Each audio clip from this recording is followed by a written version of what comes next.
अंग्रेजी तालीम के तोसी के साथ नए नजरियात और नए ख्यालात की तोसी हुई।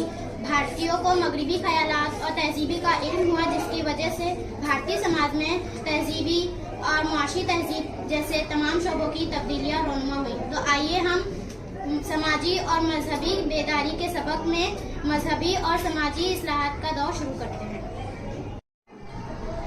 सबसे पहले हम ब्रह्मो समाज के बारे में मालूमात हासिल करेंगे।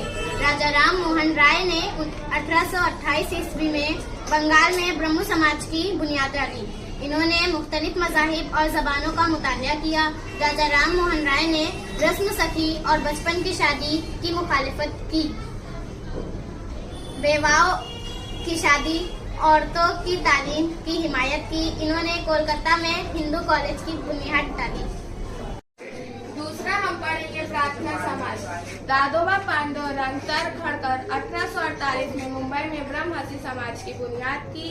दादोबा के भाई डॉक्टर आत्माराम प्रार्थना समाज के अव्वल सदस्य थे। सत्यशोधक समाज।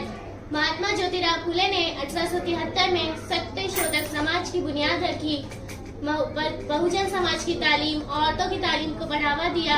मर्दों और इंसानों में तफरीक पैदा करने वाले रस्म रिवाज पर उन्होंने सख्त तनकीद की और उन्होंने छूत छात की मुखालिफत भी की।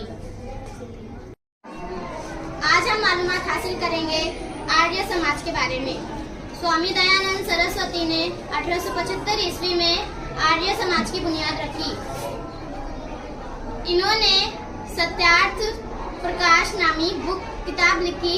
इनका मानना था कि वही मजहब सच्चा है जिसमें जात पात की जगह नहीं और मर्दो जन मुसावी हो।